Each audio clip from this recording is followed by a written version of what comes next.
Ahoy! Welcome back to another episode of the Captain's Log. This is now episode 13. Can you believe?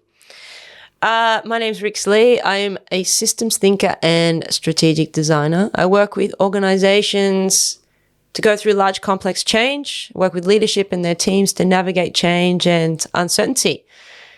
And I am putting together a school community called The Leadership. So if you haven't applied to join already, it's completely free. You can just click the link below and it'll take you to the About page, and you'll see my new About page video there talking about complexity and the rate of change. I am currently, I'm still in Bali, Indonesia, in Canggu. So that's where I'm recording this today. And I welcome you to the channel if you haven't stumbled across this yet. There is a format here that I'm sticking to for the time being, and it's 3 things that I learned and 5 things that went well. And so I'll get into that. So the first thing that I learned this week, I don't know if you guys have been paying attention to this or if you've seen, but Elon Musk has just opened up a new department called Department of Government Efficiency, DOGE. And I'm really, really excited about this because this is an area that's very, very close to my heart is efficiency. I feel like I've been training for this for the last 10, 12 plus years in the work that I do, learning mastery in complex systems change. And they have actually just opened up applications for this department through X. Actually, they're saying it's an ad and it's talking about 80 plus hours a week and an unglamorous cost cutting. That's what people will be doing, unglamorous cost cutting. To be honest, to me that sounds very exciting, Elon. It doesn't sound unglamorous at all. I actually get very excited about that stuff. And I think that, doing the work and finding the efficiencies and building energy and a team around that is just going to be super fun and exciting. So I'd love to be a part of that. I think I'm actually a very perfect candidate for the DOGE, the DOGE. And so just to give you guys some idea about why this is important, this crazy spending and inefficiency in governments or any system at scale. Like, just to give you some context. So Elon posted the other day something funny. He said that every year Americans spend 6.5 billion hours preparing and filing their taxes. Now, when we think about this, 6.5 billion hours, right? I did the math. I put this into ChatGPT. I'm like, well, what does 6.5 billion hours equate to? And it's 740,000 years each year doing tax. Now, what does that really mean? Just to give you perspective, modern humans have existed for 300,000 years. So 740,000 years is over 100 times longer than all of recorded human history. Now, it's not actually about the time wasted doing taxes and the frustration and the annoyance of that. What we're actually losing is the potential of our civilization through doing something so stupid as, it's important to obviously, keep your house in order and do all of that. But it's the all these inefficiencies are actually taking away from our ability to grow as a civilization when you're looking at it, a big picture. When I put this into ChatGPT, it said something like, we could build 37,000 pyramids of Giza each year. Go to my X and have a look at the post, the thread that I did there. It's Captain Rix Lee on X. You can see that. You can see my handle below in the description. And why is that? It's because he was saying that there's complexity in the language that they're using in this documentation, and it makes the process very confusing for people to actually understand what to do and what's going on. I think generally people want to do the right thing, but sometimes these organizations make it very difficult. Now, I've had experience with this because in Australia a few years ago, there was a banking royal commission, and I did some knowledge work on a facilitation team working with Westpac Bank. And we were working on the communication, customer communication strategy, because one of the things that came out of the Royal Commission was that the language that these banks were using to communicate to their customers was very confusing. And so we had to do a lot of work to redesign and rework that communication strategy so that it would made things more simple to understand for people who are not in the legal or financial sectors. It's like, it's probably not an intentional thing. I mean, you'd hope that it's not an intentional thing. I don't think it's an intentional thing to confuse people. But when you're dealing with bureaucracy and you're dealing with people that are risk adverse and they're having to put in all these complex legal terminologies and dot their I's and cross their T's, there's got to be a balance between the meeting legal requirements and actually giving people what they need in an easy way to actually understand so that they can do the right thing. And another interesting point on this is that my mum studied law, right? And I remember one day she took me to one of her lectures.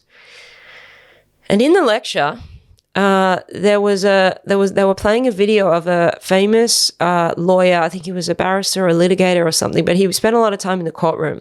And I just remember this really one interesting point from this. I mean, the guy's very eccentric, the way that he talks and everything. He's got a very interesting style of talking. But one of the things that he mentioned that I remember still to this day is around language. And he's saying all these lawyers were getting up and they were referring to the motor vehicle, blah, blah, blah, blah, the motor vehicle, motor vehicle. And he's like, why are these people saying motor vehicle? Why don't they just say car? It's like a lot easier to say, right? It's a lot more simple. People understand what that is. And a lot of the time we get caught up in using this complicated language because we think that it makes us sound smarter. But actually, real intelligence is the ability to communicate something complex in a very simple way. So I'm really excited about the DOGE. I am going to do everything that I can possibly do to try and get on that team. I think that is where I need to be right now, looking for this guy. And the DOGE, he's back there on my computer screen. Just as a little reminder, I'm looking for you, Elon. I think you're actually looking for me too, to be honest. And the second thing I learned, now this has kind of got to do with the first thing, because I'm feeling all this like sense of urgency, like I got to get out there, I got to go and find Elon, I got to go and find the DOGE, got to get my resume in, got to get my application there. And I was on a webinar with I listened to a webinar with Alex Hormozi. It was one of the school masterclass webinars, and he was talking about something. He was talking about the rush is imaginary. Now, I find myself sometimes getting in this situation where I'm like feeling really a real sense of urgency, right? Or, which is maybe not too much what he's referring to. It's probably talking more towards like delayed gratification.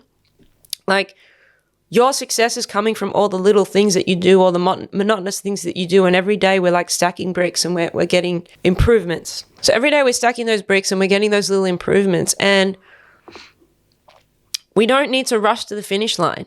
It's like we're actually becoming a better version of ourselves from doing those little tasks every day. And the rush that we feel, like, why isn't this thing working when I'm putting in all this work? It's like that rush is imaginary. We just got to keep tweaking, working, doing all the things that we are, the value add things, which sometimes is super, super boring, to get the results. And as long as we keep doing those things, then the results will come.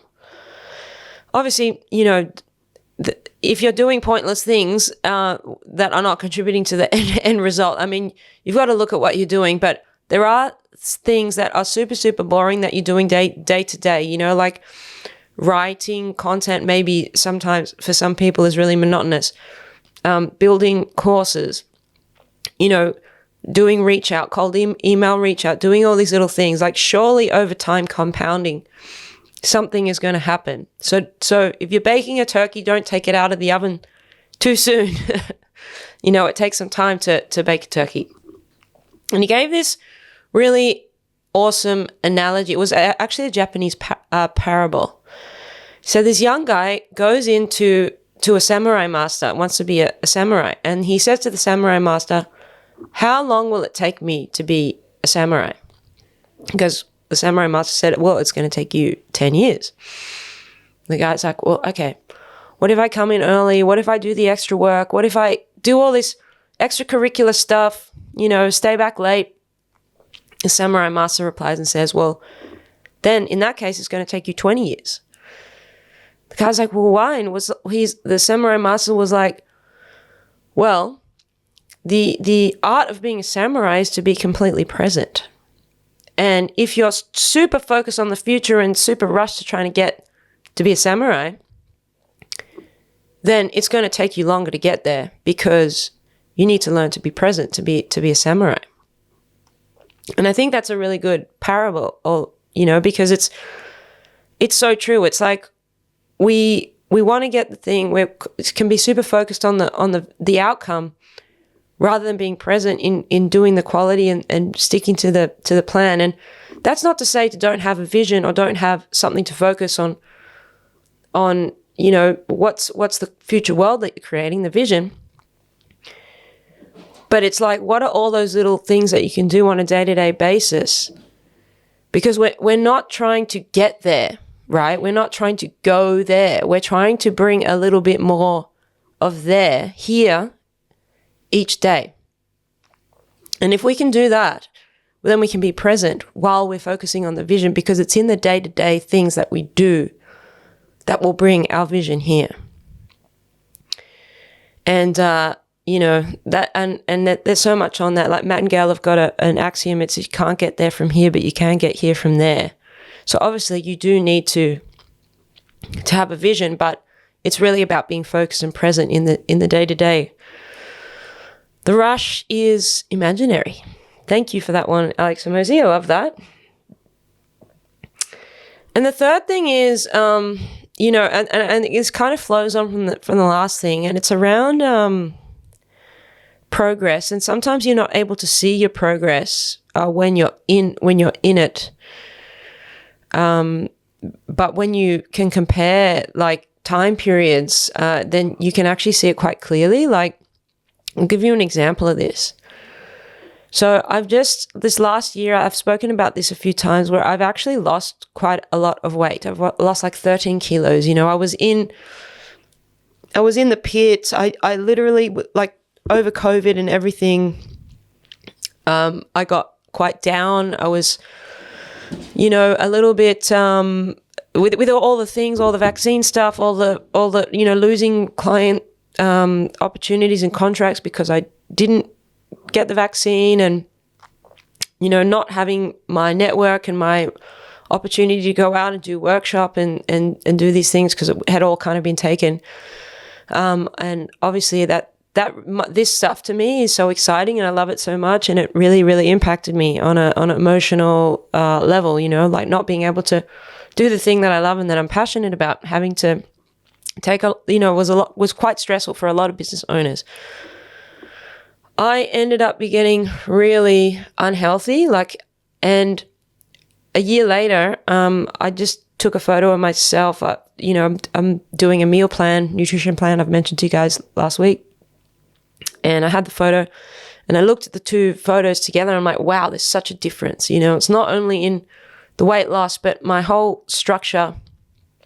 You can see it in my eyes. You can see it in my face. It's like two completely different people. And it's only been 1 year. And when you're in there, when you're in that state, you can't see, like, I didn't know I was so swollen and bloated, and I didn't know I looked so bloody terrible. But, when you see it compared, you can, but when you're in it, you can't see it. So, I don't know what to really like take from the lesson, but really it's like, I think it's around, self-awareness, and I think it's around, as well, there's around progress, because you may not feel like you're making progress, but if you're doing the right things, you're doing healthy things, you're doing things that are contributing to your vision day to day, and you're doing those boring things that you don't really feel like you need to do. Like for me, like I got to get to the gym. I really enjoy it. Now, but it's like a thing for me. I've got to do it. I've got to go every day. I've got to get on the treadmill, lift some kettlebells, get to training, get to jiu-jitsu, do whatever I can to at least once a day keep myself moving on that, put those blocks in of health. So a lot can change in a year, and, building positive habits and stacking those habits has compounding interest, and you may not see it at the time, but you are definitely making progress. And the 5 things that went well. Well, the first thing is I'm on the meal plan at the gym.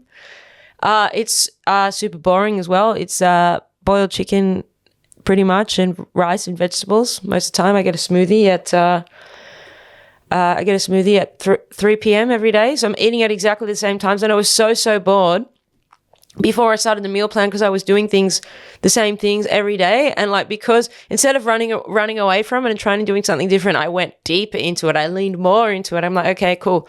How can I make this even more boring for myself? Okay, I'm going to get on the meal plan. I'm going to eat at the same time every day, 6 days a week. Actually, it's been really, really good for me. It's been really, really good. And this comes in my next thing. This is just about really flexing discipline. It's about being disciplined. I've become even more disciplined. And I think there's nothing like the discipline actually gives you so much freedom, because when you have that structure in place, and you can do those things every day on the regular, and the mind can protest it all at once and tries to steer the boat, but I am being the one that is steering the boat. My consciousness, which controls the mind, that's who's in charge. And I'm really, really working on the steady push of my will, and that's going really well. The third thing is, you may notice if you click the leadership and sign up to the leadership community, that I've actually done an about page video for the leadership. The next thing is to record the leadership module 1 videos, but the first about page video, you'll see a little bit about there. I've got the model about complexity and the rate of change. So you can go and check that out. The fourth thing is that I'm feeling a very deep sense of purpose. I feel like things are kind of coming together for me. Like I'm getting so much clarity more and more and more as I go on this journey. And I mean, especially with this DOGE thing, like I'm so excited about that. I just really feel a deep calling and a deep sense of purpose. I think that I really, really, really need to be there. So my purpose is to support leadership in their teams to navigate change through alignment on purpose, systems, and strategy, and to design systems, that create health, happiness, and fulfillment. So that's really my purpose, and I feel like aligning myself with something like that, not only will it be super exciting and I'll learn a lot, I'd love to tackle a big complex system like that, but I just feel super called, and so I've just been supercharged. I've just had so much energy just putting my CV together, getting all my house in order, paperwork in order, trying to connect with these guys. I'm trying to get in touch with some of the people. Like I have friends in the UFC communities, and I know that they were down there at the UFC the other day. So I'm trying to get in touch. I'm just trying every angle I can to get in touch with the DOGE. So if anyone's out there and hears this and does have some kind of connection to DOGE and Elon and the team there, please, if you just let them know that my application is coming through on the X-Thread. I don't care if I work for free for the next however long. I don't even care. I actually. That's where I need to be. And I'm still going to continue with the leadership community. Don't worry, guys. That is going ahead. I'm super, super excited about this community. And it's moving. And that's it. Yeah, putting my application together for the DOGE.